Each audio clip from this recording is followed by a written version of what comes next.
नमस्कार, सत्य न्यूज में आपका स्वागत है और मैं हूं आपके साथ अमन कुमार। स्वागत है आप सभी का हमारे इस खास कार्यक्रम चुनाव पे चर्चा। जी हां, हम लगातार आपको ग्रामीण क्षेत्र से लेकर शहरी क्षेत्रों में ले जा रहे हैं और जगह जगह जो है जनता का जो मूड है, माहौल है, इस बार क्या है और किन किन मुद्दों पर वोट करेंगे जनता, इसको लेकर लगातार हम बातचीत कर रहे हैं और जनता के बीच जा रही है। आरा लोकसभा क्षेत्र में किस तरीके से काम हुआ है और किसने किया है? देखिए, मेरे नज़रिए से आरा शहर को छोड़ दिया जाए तो आर.के. सिंह के द्वारा कोई विशेष कार्य नहीं किया गया है।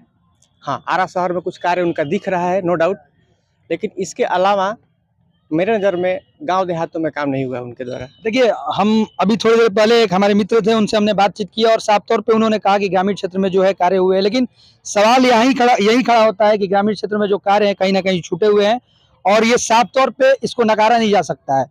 कंटिन्यू करते अपने बातों को और फिर से उनके पास ले जाते हैं। जी, हमने बहुत सारे गाँव में भ्रमण किया, घूमा, देखा। गाँव की स्थिति बुरी है। किसी भी गांव में विशेष तौर पे आर.के. सिंह का कोई फंड नहीं गया है। जैसे कि मेरा ही एक पैतृक निवास है, वहाँ से 90% कौन सा गाँव? गढ़ानी क्षेत्र में मेरा गांव है और वहाँ से लगभग 90% वोट आर.के. सिंह को मिलता है। 10 वर्षों में 10 रुपये वहाँ पे नहीं गया इनके द्वारा। तो मैं कैसे कह दूँ कि आर.के. सिंह गाँव की ओर ध्यान दे रहे हैं। हाँ, रामना मैदान का सौंदर्यीकरण हुआ, नो डाउट। रेलवे स्टेशन पर काम हुआ, इसमें कोई संदेह नहीं है। लेकिन जब हमारा आरा जो लोकसभा क्षेत्र है, यहाँ की 92% जनता जब गांव में रहती है तो निश्चित तौर पे मंत्री महोदय को गांव पर भी ध्यान देना चाहिए।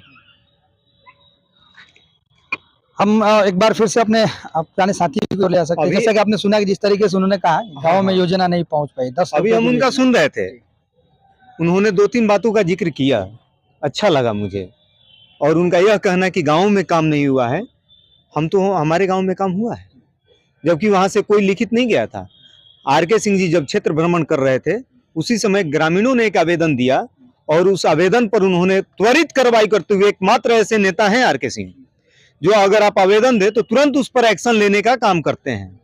और उन्होंने वहां काम किया और हमारे गांव में छठ घाट का निर्माण कार्य उन्होंने किया। लगता है आरा लोकसभा क्षेत्र में जितने भी गांव सबका सौंदर्यीकरण हो चुका है, सब बन चुके हैं, सारी सुविधा मिल चुकी है, विकास हुआ है। ऐसा कभी हो ही नहीं सकता कि एक एक टोले में, एक एक गांव में कोई भी सांसद अपनी पूरी की पूरी राशि जमा कर दे। पूरे भोजपुर जिले की जो समस्या थी, अब सुनिए, हम वही ले जा रहे हैं। हम सबसे पहले किस चीज को सुदृढ़ करते हैं?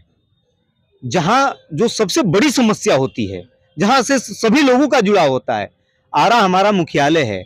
हम गांव को खूब चकचक कर दें और मुझे आरा से पटना जाने में ही अगर 5 घंटे लग जाएं तो जाम में ही हम मर जाएंगे। ये सही है अब इसका? हाँ, ये बिल्कुल उनका कहना सही है कि आरा का हम तो पहले भी आपसे हमने पहले भी कहा, हमने पहले भी कहा कि आरा मुख्यालय में काम हुआ है। आरा मुख्यालय में आर.के. सिंह द्वारा काम हुआ है, लेकिन गांव को दरकिनार करके काम करना, ये कहाँ तक न्याय है? जवाब दीजिए। गांव को दरकिनार किया ही नहीं गया। अभी तो हम आपको बता रहे थे आरा की सबसे बड़ी समस्या क्या थी साहब, हमारे सामने ही है, जिनके गांव में सुविधा नहीं पहुंची है, सामने है सर। सुन रहे हैं? हम पूछते हैं इनसे, क्या ये बता दे कि 10 साल में आर.के. सिंह जी को कितना आवेदन इन्होंने दिया है कि हमारे गांव में इस अमुक योजना के लिए फंड चाहिए? मैं व्यक्तिगत रूप से आर.के. सिंह से 5 बार मिला हूं, जिसका आवेदन मेरे पास रखा हुआ है। एक बार एसबी कॉलेज में मीटिंग हो रहा था, हमने उनसे मिला, कोई सुनवाई नहीं हुआ। अभी जब चुनाव आया, मेरे गांव के लोगों ने विद्रोह किया, बोर्ड लगाया कि इस गांव में आर.के. सिंह का प्रवेश निषेध है, तब अभी जा करके एक यात्री शेड या कुछ ऐसे 6-7 लाख का फंड दिए हैं। जब विरोध हुआ तब बताइए, ध्यान नहीं भाई जी बताइए। विरोध, देखिए, प्रश्न अगर उठाना है तो ये देखिए, हम नहीं, ये जनता, आपने बोला था प्रतिनिधि, उन्हीं का जवाब दे रहे हैं। प्रश्न किस जगह पे उठाना चाहिए? हम अभी रास्ते में चल रहे हैं और अगर कोई आकर के आवेदन दे कि सर इस पे काम करना है, वहां हमारा ध्यान कहाँ है? हम किसी कार्यक्रम में गए। और नेता जनता के लिए होते हैं और जनता जो है वही बता रहे हैं, जहाँ मिलेंगे उनका काम करना पड़ेगा, सुनना पड़ेगा सर। हम आए हैं अभी श्राद्ध में और आप कहिए कि यहाँ विवाह का गीत बजवा दीजिए, बजेगा? जनता वोट देती है। अरे बजेगा क्या वहाँ? आप वोट देते हैं सर, जनता वोट देती है। जवाब है इनका। आर.के. भैया सुनिए सर, आर.के. सिंह का भी ऑफिस था यहाँ। कहाँ पर आवेदन देना है, क्या आपको पता है? हम अभी आपसे एक प्रश्न पूछ लेते हैं, हम आपका इसी पे जान जाएंगे। अगर मुझे गली का निर्माण करवाना है, आवेदन किसको देंगे?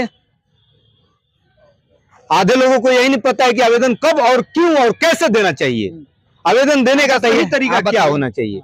आवेदन अगर कोई अगर आपकी समस्या है तो आप उनसे पर्सनली टाइम लेकर के मिलें, उनको जहां कार्यस्थल है, जहां वह कार्य कर रहे हैं या बैठ करके लोगों की समस्या को सुन रहे हैं, उस जगह पर जाकर के दीजिए। और वहां पर चूंकि वो टाइम फ्री होता है, उनके और लोग होते हैं। सर वोट लेने के लिए जो प्रतिनिधि है वो जाते हैं जनता के, भाई जनता नहीं आती है सर, इसका हाँ जवाब दे दिया। हाँ, निश्चित रूप से अरे तो फिर वोट लेने के फिर लिए दौड़ना पड़े सर, ये तो फिर तो हम कैसे जानेंगे? अज्ञानजामी है क्या?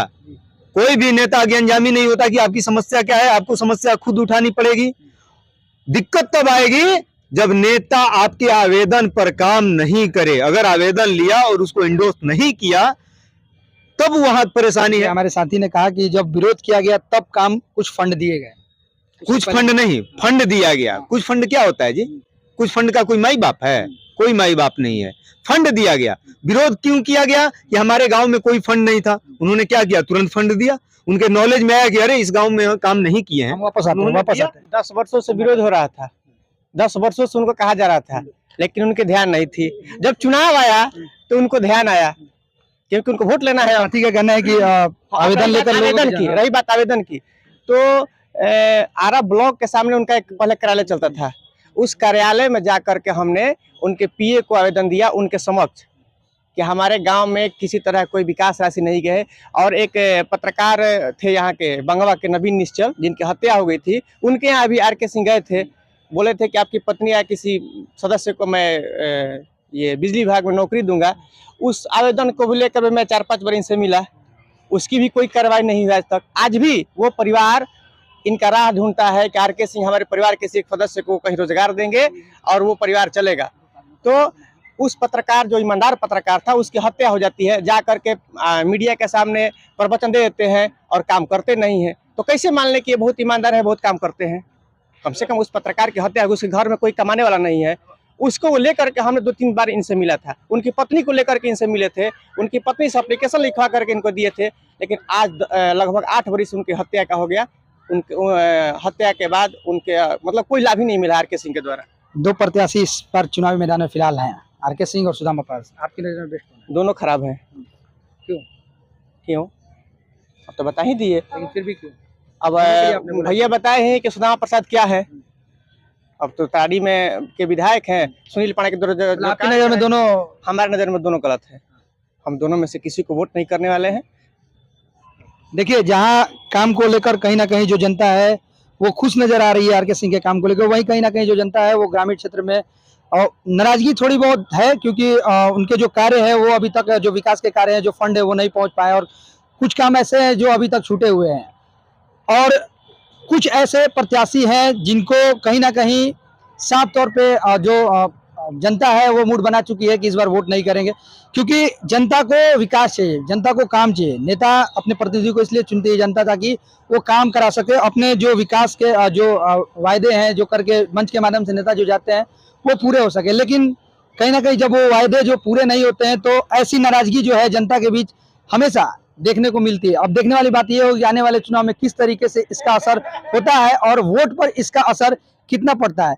हम अपने चैनल के माध्यम से लगातार आप सभी से अपील करते हैं कि आप सभी वोट के दिन घर से बाहर निकले और अपने अमूल्य जो है मूल्य वोट का जो है प्रयोग करें, ताकि एक अच्छे लोकतंत्र का निर्माण हो सके, एक अच्छे देश का निर्माण हो सके और साथ ही एक अच्छे प्रतिनिधि का भी चुनाव हो सके। तो आज की खबरों में बस इतना ही। कल किसी और खबर के साथ आपके सामने हाजिर होंगे, तब तक के लिए हमें हमारी पूरी टीम को दीजिए इजाजत। नमस्कार।